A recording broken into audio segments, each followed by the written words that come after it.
안녕하세요. 자, 오늘은 166페이지 무형자산 나갈 차례입니다. 자, 무형자산은 유형자산하고 형제죠, 형제. 자, 똑같아요. 유형자산이냐, 무형자산이냐. 무형자산은, 자, 먼저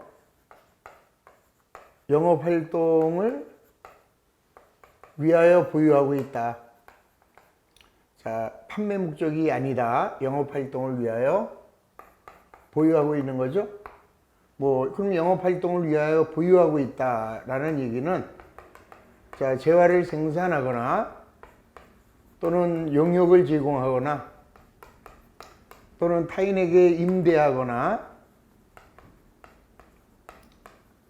자체적인 사용을 목적으로 해서 보유하고 있고, 그 다음에 두 번째는 물리적인 형태가 없어야 되죠. 물리적 형태가 없다. 유형자산은 물리적 형태가 있는 것이고, 그 다음에 이제 1년 이상 사용이 예상돼야 되고, 자, 여기까지는 유형자산하고 똑같은데 이제 하나 더 식별 가능해야 한다. 자, 여기서 말하는 식별 가능이라는 것은 분리할 수 있어야 된다 이 소리죠. 분리 가능성. 즉 내가 가지고 있는 무형자산 중 어느 하나를 별도로 제3자에게 매각할 수 있거나 아니면 제3자에게 빌려주고 대가를 받을 수 있다면 그것이 식별 가능한 것이다. 자, 그래서 이제 우선 166페이지 무형자산은 사용을 목적으로 장기적으로 보유하고 있고 물리적인 실체가 없지만 식별 가능한, 그 다음에 이제 비화폐성 자산. 우리 유형자산이나 무형자산은 비화폐성 자산이다. 그럼 비화폐성 자산이라는 것은, 자, 바뀌는 거죠. 내가 얼마에 샀는데 시간이 지남에 따라서 가치가 바뀌면 비화폐성이고, 확정돼 있어요. 안 바뀌고 그대로 내가 누구한테 100만 원 빌려줬다. 그럼 빌려준 돈은 언제라도 100만 원이죠. 그렇게 확정되어 있으면 화폐성 자산. 자, 그 다음에 이제 두 번째, 무형자산의 항목에 대한 지출을 최초 비용으로 인식했다. 그 이후에는, 자, 추가적인 원가로 인식할 수 없다. 당연한 얘기죠. 자, 그 다음에 이제 두 번째, 정의와 특성, 식별 가능해야 하고, 그 다음에 이제 통제할 수 있어야죠. 자, 그 다음에 미래 경제적 효익을 가져다 줄 수 있다면은, 자, 무형자산으로 인식할 수 있죠. 자, 인식 요건은 똑같습니다. 자, 자산으로부터 발생되는 미래 경제적 효익이 기업에 유입될 가능성이 매우 높고, 그 다음에 얼마짜리인지 취득원가를 객관적으로 신뢰성 있게 측정할 수 있다면 무형자산으로 장부에 기록하는 것을 우리는 인식이다. 자, 취득원가는 유형자산하고 똑같아요. 자, 구입 가격 플러스, 자, 자기가 사용한 목적에, 의도한 목적에 사용할 수 있도록 준비하는데 직접 관련된 원가를 더한다. 자, 그 다음에 이제 상각. 자, 상각은 내용연수를 정할 수 있느냐, 그걸 이제 한정이라고 그랬죠. 정할 수 있다. 내용연수를 정할 수 없다. 그럼 비한정이라고 하고, 내용연수가 비한정인 경우에는 상각이 안 되는 거죠. 대표적인 것이 영업권이죠. 자, 그러나 나머지 것들은 내용연수를 기업이 특유한 방법에 의해서 정할 수가 있어요. 그러면 그 정한 기간에 따라서 상각하면 된다. 자, 상각 방법 중요한 거죠. 자, 유형자산의 상각 방법은 정의법, 정률법, 자, 그 다음에 생산량 비례법, 가속상각법 등 다양한 방법으로 할 수 있어요. 자, 단서가 없는데 무형자산도 정의법이나 가속상각법 등 다양한 방법을 정할 수 있죠. 그런데 어떠한 방법이 가장 합리적일지, 합리적인 상각 방법을 정할 수 없다면 그때는 무조건 정액법으로만 하라. 그거는 유형자산은 안 됩니다, 그게. 그런데 무형자산에만 있는 특별한 조건. 자, 거기서 167의 중간에 상각 방법 중 합리적인 방법이 없는 경우에는 정해법으로 하라. 그거 하나만 좀 특별히 기억해 주시기 바랍니다. 그 다음에 무형자산은 눈에 보이질 않아요. 따라서 잔존가치는 없는 것으로 하는 것이 원칙. 그렇다고 해서 전부 다 잔존가치를 없는 것으로 하라는 건 아니에요. 가만 이제 예를 들어서 잔존가액을 예를 들어서 시장이 있어요. 시장의 이 공정가치를 정할 수 있다. 그러니까 이 두 가지의 예외 조건을 이해하시면, 자, 첫 번째 예외는 잔존가치는 원래가 0인데 첫 번째 예외는 사용이 종료된 후에 제3자하고 매각을 하기로 계약을 했다. 그러면 그 얼마에 매각했느냐? 그게 잔존가액이 되겠죠. 그 다음에 이제 그런 거 말고 활성시장이 존재하고 있어요. 그래서 활성시장에 근거해서 잔존가액을 정할 수 있다면 그거 두 가지 경우를 제외하고는 잔존가액은 없는 것으로 본다. 이렇게 이해하시면 되겠습니다.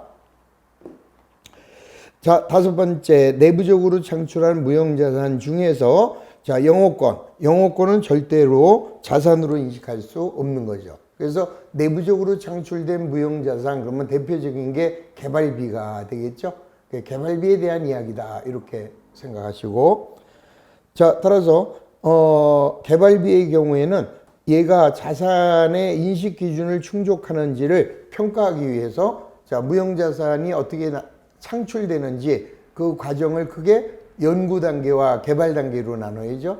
그래서 연구 단계에서 발생했다 그러면은 걔는 자산이 안 돼요. 무조건 연구 개발비 해서 단기 비용으로 떨어지고, 자, 그다음에 이제 마지막으로 개발 단계에서 발생했다면 다시 개발 단계에서도 두 개로 나눠야죠. 그래서 개발 단계에서도 미래의 경제적 효익을 가져다 줄 수 있을 것 같다.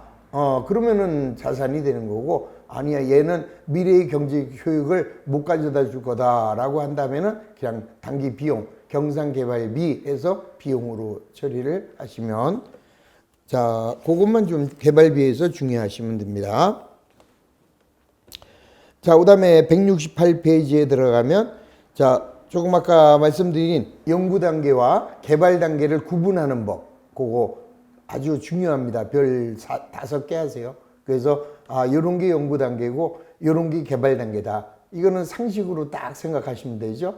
연구하는 단계가 어디까지고 그 다음에 이제 개발하는 단계가 어디까지냐.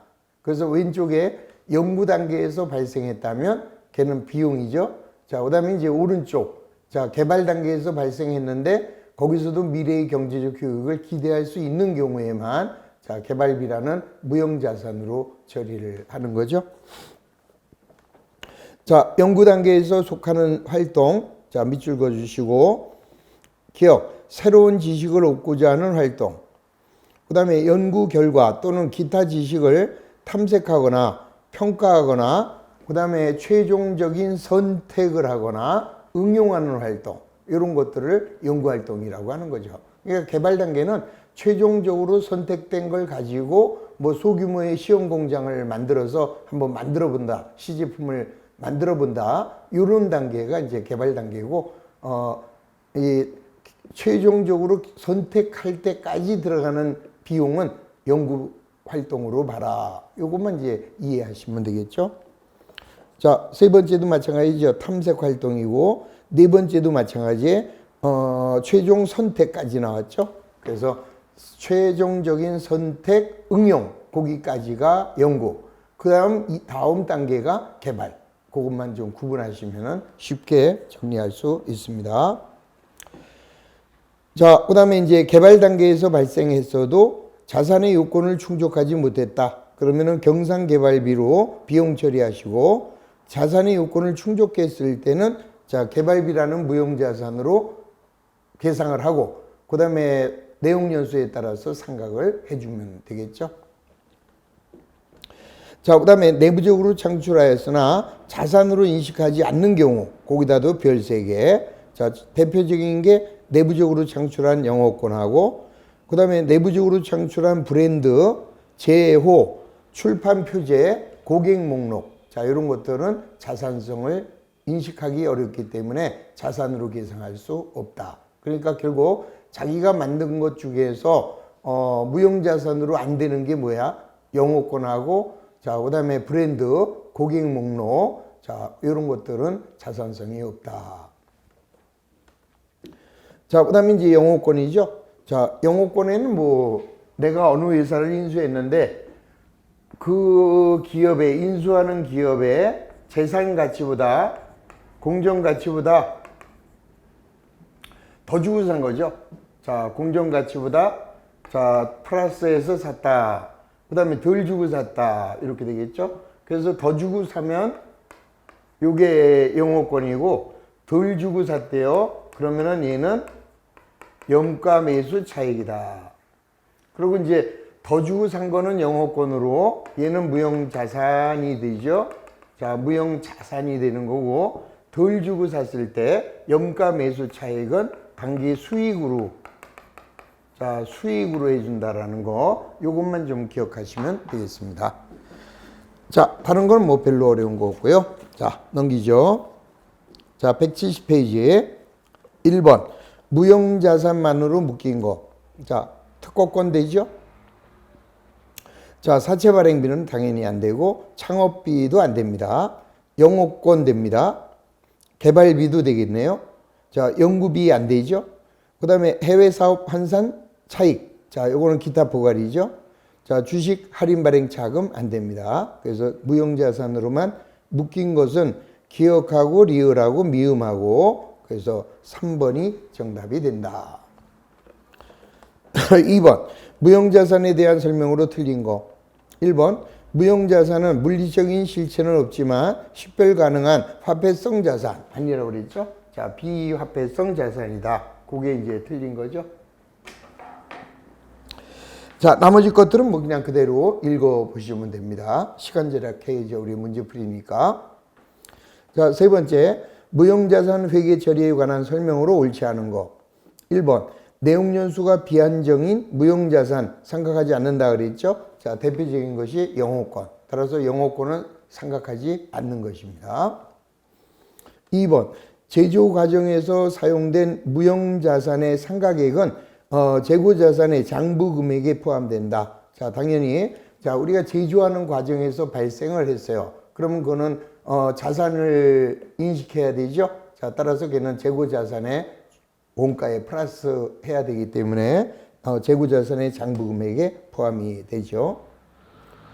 자, 세 번째, 내용연수가 유한한 경우 상각은 자, 취득할 때부터 하는 것이 아니라 사용할 때부터 한다. 4번, 내용연수가 유한한 무형자산의 상각기간이나 상각방법. 이건 언제예요? 매 회계연도 말 검토해야 되죠. 자, 5번, 내용연수가 비한정인 무형자산의 내용연수를 유한 내용연수로 변경하는 것은 정책의 변경이다. 이게 뭐 이 정책의 변경, 추정의 변경 수없이 많이 했는데 자, 다시 한번 정리. 자, 정책의 변경. 자, 추정의 변경. 자, 정책의 변경은 자, 무슨 법을 무슨 법으로 바꾸는 거. 그 다음에 원가 모형을 자, 재평가 모형이나 공정가치 모형으로 바꾸는 거. 요것만 정책의 변경이에요. 자, 다만 법을 법으로 바꾸는 것 중에서 감가상각 방법의 변경. 자, 요거의 변경만 추정의 변경이고 자, 나머지는 다 추정의 변경이죠. 뭐 내용연수를 바꾼다. 그 다음에 잔존가액을 바꾼다. 그 다음에 손상 차손에 우리가 이제 대손이라고 하죠. 일반적으로 추정률을 바꾼다. 판매 보증 비율을 바꾼다. 이런 것들은 다 추정의 변경. 자, 따라서 내용연수를 변경하는 거, 요거는 정책의 변경이 아니라 추정의 변경에 해당이 되죠. 자, 4번. 무형자산의 회계 처리로 옳은 거. 자, 1번. 무형자산에 대한 손상 차손은 인식하지 않는다. 자, 무형자산도 유형자산하고 똑같죠. 그래서 감가상각도 인정되고 손상차손도 해줘야죠. 자, 2번. 내용연수가 한정인 무형자산은 상각하지 않는다. 자, 뭐라고 그랬습니까? 내용연수가 비한정인 걸 상각하지 않지 한정일 때는 상각을 해야 되죠. X. 자, 세 번째. 내용연수가 비한정인 무형자산 상각 안 하는 거죠. 자, 4번. 무형자산은 유형자산과 달리 재평가 모형을 선택할 수 없으며, 거짓말. 자, 유형자산, 무형자산 모두 원가 모형으로 하든 재평가 모형으로 하든 할 수 있지요. X. 자, 5번. 무형자산의 잔존 가치는 0이 아닌 경우가 있다. 우리 두 가지 케이스 있었죠. 자, 사용이 종료된 후 제3자와 매각 계약이 있거나 아니면 활성시장이 존재하고 있어서 그 활성시장에 근거해서 무형자산의 잔존가액을 정할 수 있다. 그러면은 잔존가액은 있는 거죠. 그래서 5번이 땡. 자, 5번입니다. 무형자산에 대한 설명으로 옳지 않은 거. 자, 1, 2, 3, 4는 다 옳고 5번. 무형자산의 내용연수는 경제적 내용연수와 법적 내용연수. 자, 둘 중 짧은 걸로 가야죠. 긴 것이 아니라 짧은 것으로 간다. 5번이 정답. 자, 6번. 자, 무형자산에 대한 설명으로 옳지 않은 것이다. 자, 1, 2, 3, 4 다 되고요. 자, 5번. 비한정 내용연수를 가지는 것으로 분류되었던 무형자산이 이후에 유한한 내용연수를 가지는 것으로 변경이 됐어요. 그러면 이제 추정의 변경이고, 자, 추정의 변경은 자, 변경된 때부터 새로운 방법으로 해야 되니까 내용연수 고려해야죠. 자, 그래서 5번이 틀렸다. 그러니까 비한정 내용연수를 가지는 것으로 분류되었던 무형자산이 이후 유한한 내용연수를 가지는 것으로 변경된 경우, 그러면 그 내용연수에 따라서 상각을 해야 된다. 자, 7번.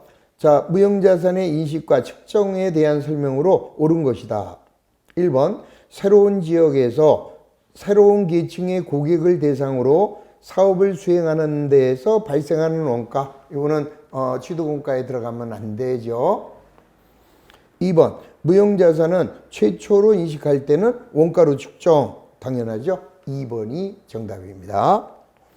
자, 3번. 자, 무형자산에 대한 대금 지급 기간이 일반적인 신용기간보다 길대요. 그러면 무형자산의 원가는 총 지급액이 아니라 자, 이 지급할 금액의 현재 가치로 평가해야죠. 4번. 내부적으로 창출된 브랜드, 고객 목록, 출판 표제, 얘는 무형자산으로 인식할 수 없죠. 내부적으로 창출된 그때는 안 된다. 자, 5번. 새롭거나 개선된 장치, 공정, 자, 용역에 대한 여러 가지 대체안을 최종적으로 선택하는 활동은 연구 단계죠. 개발 단계 아직 안 들어간 거예요. 그래서 연구 단계이기 때문에 비용 처리를 해야 된다. 자, 맞는 답은 2번만 정답. 자, 8번. 자, 옳지 않은 거. 자, 2번이죠. 내부적으로 창출된 브랜드나 제호, 자, 고객 목록과 이와 실질이 유사한 항목은 자, 전체적으로 개발하는데 발생한 원가와 구별할 수 없으므로 무형자산으로 인식할 수 없는 거죠. 그래서 정확하게 원리만 잘 이해해 주시면은 무형자산 이론은 그냥 거저 죽는 문제가 된다. 자, 넘어갑니다. 9번. 자, 주식회사 대안의 단기 신기술 프로젝트와 관련하여 발생한 지출은 다음과 같다. 자, 우선 이제 연구 단계와 개발 단계로 논해놨어요. 그러면 연구 단계에서 발생한 지출은 자, 연구 개발비라는 비용 처리가 되겠고, 그 다음에 이제 개발 단계에서 발생을 했으면 자, 두 개로 나눠야죠. 자, 자산성을 인식할 수 있느냐, 없느냐. 그래서 없으면 요거는 이제 경상개발비로 자, 단기 비용이에요. 그리고 이제 개발 단계에서 자산성을 인식할 수 있을 때만 개발비로 무형자산. 그럼 여기는 연구 단계에서는 300원, 600원. 그럼 이제 연구 단계의 비용이 900원. 자, 그 다음에 개발 단계에는 600원과 1200원. 그러면 1800원이 개발 단계에서 발생했습니다. 그런데 연구 단계에서 지출됐는지 개발 단계에서 지출했는지 구분이 곤란하다. 그럴 때는 연구 단계에서 발생한 거로 봐라. 이거 꼭 이해하셔야죠. 그러면 문제에 보면은 연구 단계와 개발 단계로 구분이 곤란하면 기타로 구분했대요. 그럼 기타 900원은 요거는 다시 여기로 가야죠. 그래서 연구 단계가 1800원이 되겠고, 그 다음에 개발 단계에서 1800원이 지출됐는데, 자, 이놈은 다 자산성이 있대요. 그러면 얘가 1800원 이렇게 되겠죠. 자, 따라서 비용으로 인식할 금액은 1800원이고 무형자산으로 인식할 금액도 1800원이 되는 것을 알 수 있죠. 자, 10번. 다음은 주식회사 합격이 자, 연구개발 프로젝트와 관련하여 지출된 내용이다. 주식회사 합격이 인식할 무형자산의 취득원가는 얼마냐? 자, 우선 이제 된다 안 된다를 보시면 되죠. 1번 생산이나 사용 전 시제품과 모형을 제작한대요. 시제품 만드는 것은 그거는 개발 단계죠. 자, 따라서 걔는 무형자산의 원가에 집어넣어야 됩니다. 동그라미. 자, 그 다음에 개발 후 해당 자산을 운영하는 직원에 대한 교육훈련 안 되죠. 교육훈련비는 자, 그대로 단기 비용이죠. X. 자, 연구 결과나 기타의 지식을 평가하거나 최종 선택하는 거. 자, 연구 단계이죠. X. 자, 개발된 제품의 대량 생산을 위하여 필요한 기계를 취득했대요. 기계 장치는 유형 자산이죠. X.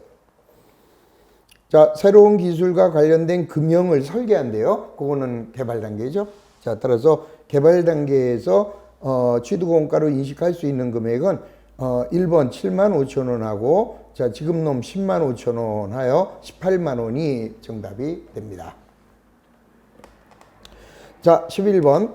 자, 다음 역시 마찬가지 연구활동과 개발활동과 관련된 지출로서 연구활동으로 분류해야 할 금액. 자, 먼저 생산이나 사용 전 시제품과 모형을 제작하는 것은 개발. 자, 2번 재료나 장치, 제품에 대한 여러 가지 대체안을 탐색. 자, 탐색하는 것은 연구활동이죠. 13. 자, 지금 이 문제에서는 연구활동으로 분류할 금액을 물어보고 있습니다.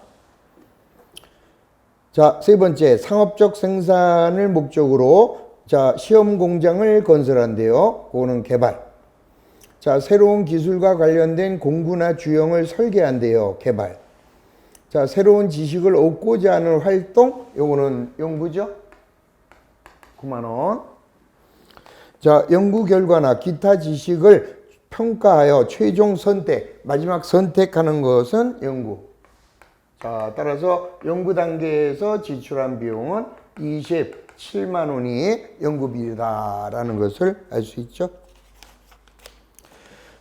넘어갑니다. 12번. 자, 주식회사 한국은 X1년 7월 1일 날 특허권을 96만원에 취득하여 사용하고 있다네요. 자, 특허권의 경제적 효익이 소비될 것으로 예상되는 형태를 신뢰성 있게 결정할 수 없다. 그럼 무조건 정액법이겠네. 자, 내용 연수는 4년이니까요. 자, 96만 원을 4년 정액법이면 똑같이 나누면 돼요. 자, 24만 원이네요. 1년에. 근데 언제 취득? 7월 1일 날 취득해서 사용하고 있으니까 6개월만 사용했네요.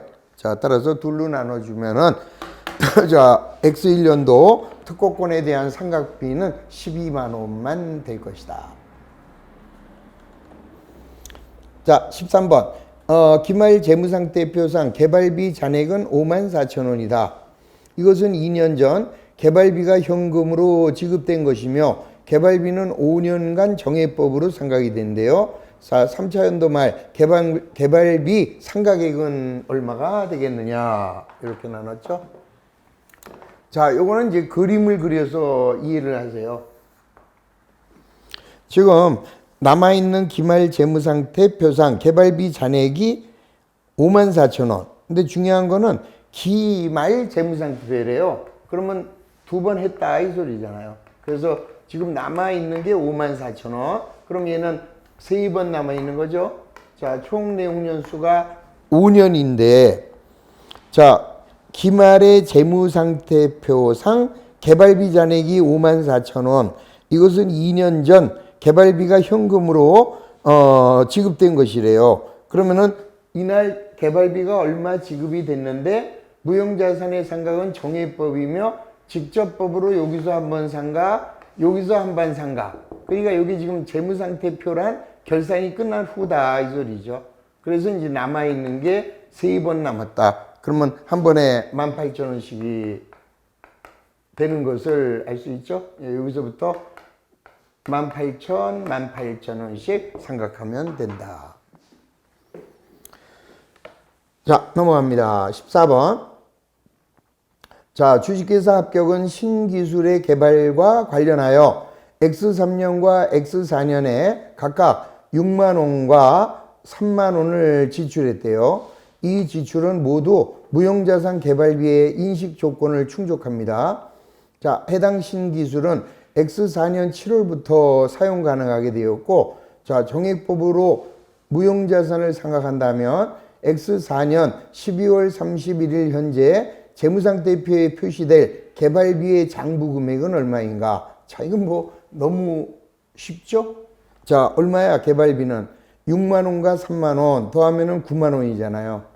자, 그러면 1년에 얼마씩이야? 5년이니까 5년이면은 18,000원. 18,000원. 그런데 언제부터 사용해요? X4년 7월 1일부터 상각이네.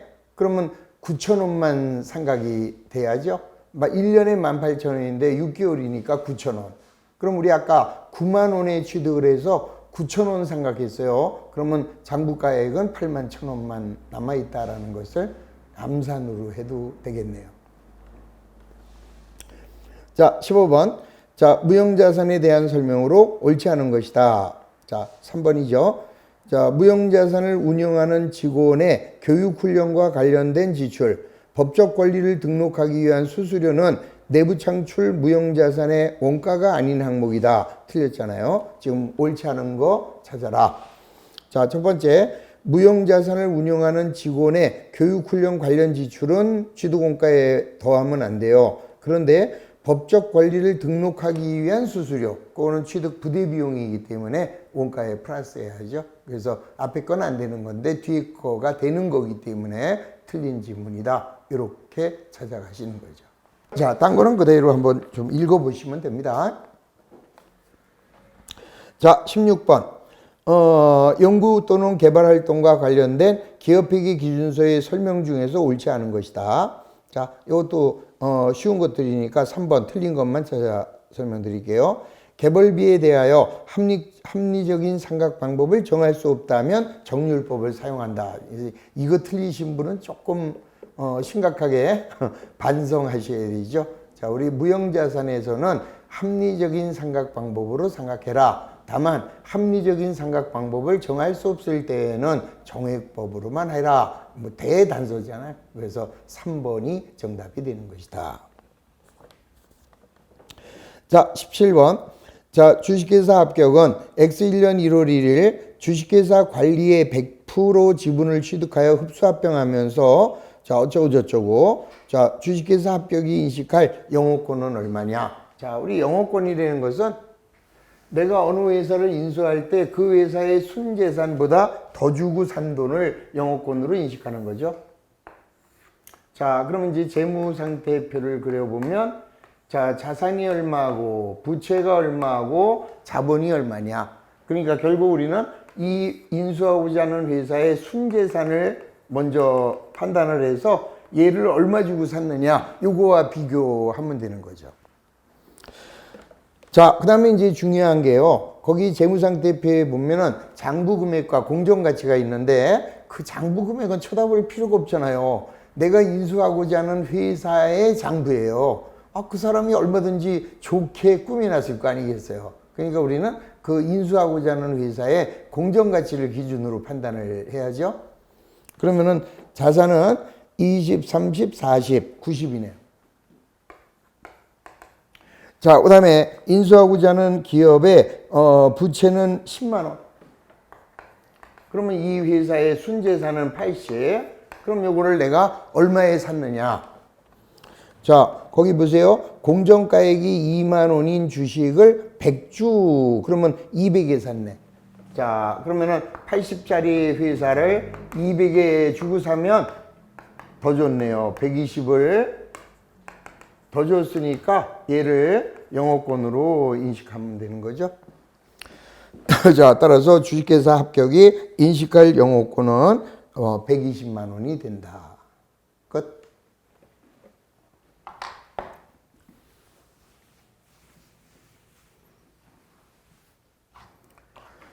자, 18번. 자, 한국의 주식회사 한국은 합격에 대한 다음의 실사 결과를 이용하여 인수를 고려하고 있다. 자, 인수하고자 하는 기업의 자산의 공정가액은 모른다네요. 자, 부채의 공정가액은 5천 원. 그럼 이거죠.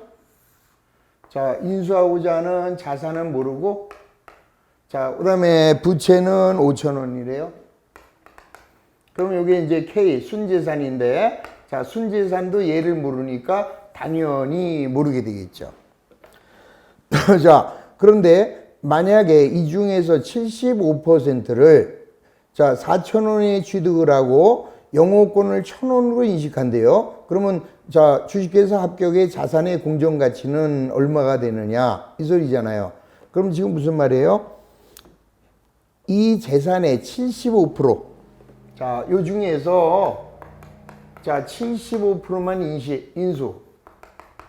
자, 75%를 인수하고 영업권을 1,000원으로. 자, 이러고 이제 1,000원을 더 준 거다. 이 소리잖아요.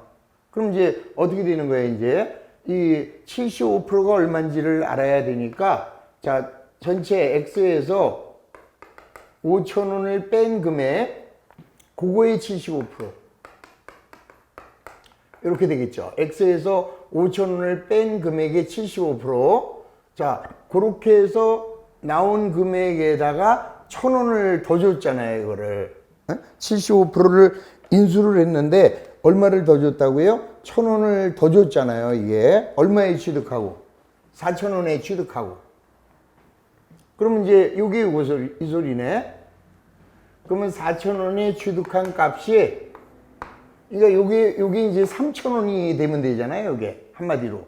4,000원에 취득했는데, 1,000원을 영업권으로 인식했다. 그러면 이 기업의 인수가치는 얼마로? 3,000원으로 보면 되겠네.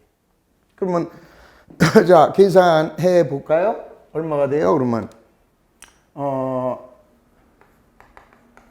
0.75가 되죠?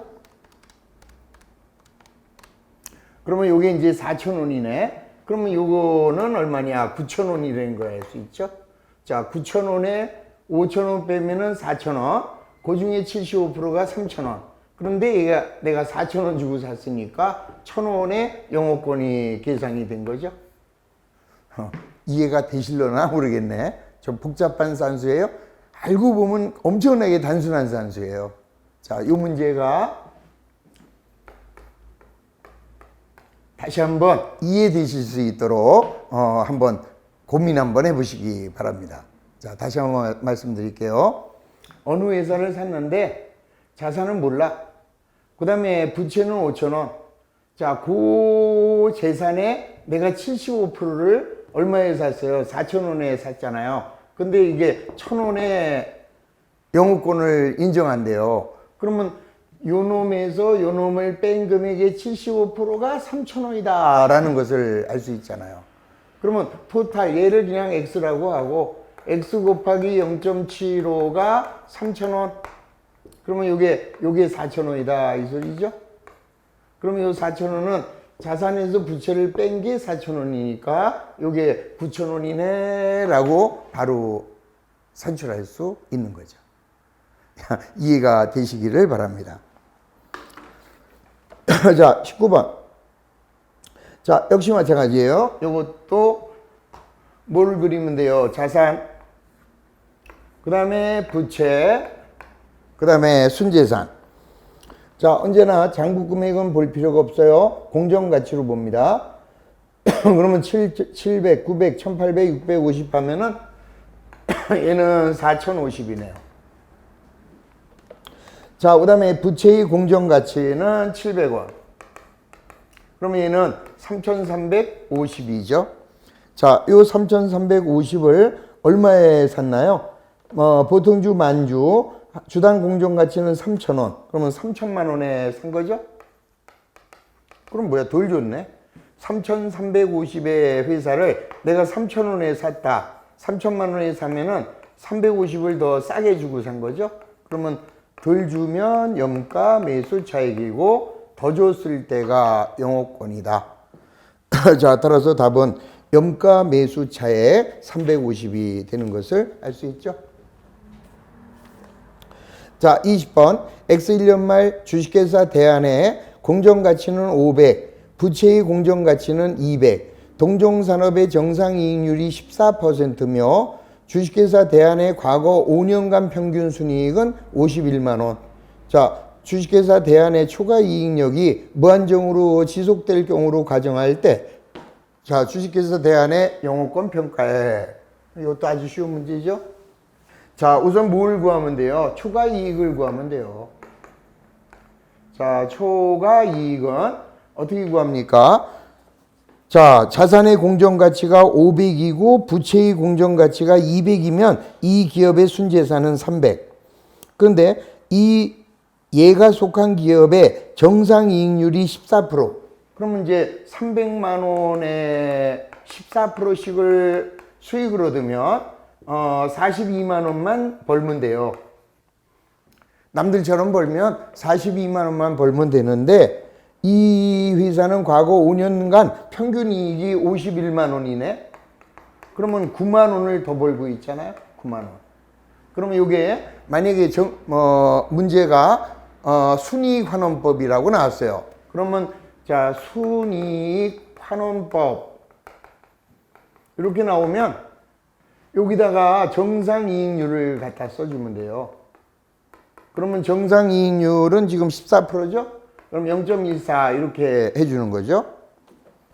그러면 순이익환원법일 때는 9만 원 나누기 0.14. 그래서 자, 이때는 순이익환원법일 때는 64만 2,857원.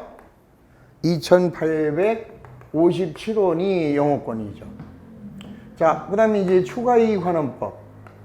자, 초과이익환원법은 얘를 정상이익률로 놓지 말고 얘를 할인율로 놔두시면 돼요. 그럼 여기는 할인율이 12.5%. 0.125. 그러면 9만 원 나누기 0.125 하면은 자, 72만 원이 답이네요. 그래서 정답은 3번. 그리고 이제 라스트 여기 연매법이다 이렇게 나올 수 있어요. 그러면 연매법에서 초과이익은 5년간 지속되는데 문제가 주어지겠죠. 이때는 연매법이면 자, 초과이익이 자, 여기는 아까 무한정인데 뭐 5년 정도 지속된다. 그러면 9만 원 곱하기 5년. 그러면 이제 45만 원이 여기 연매법에 의한 영업권이 되는 거죠. 그래서 영업권을 구하라 그러면은 자, 초과이익환원법, 자, 그다음에 순이익환원법, 그다음에 연매법 요 세 가지 정도는 여러분들이 잘 기억하고 계시면 되겠습니다. 자, 그래서 간단하게 오늘 무형자산 1시간 끝냈고, 자, 잠시 쉰 다음에 금융자산 1으로 들어가도록 하겠습니다. 자, 10분간 쉬고 달립니다.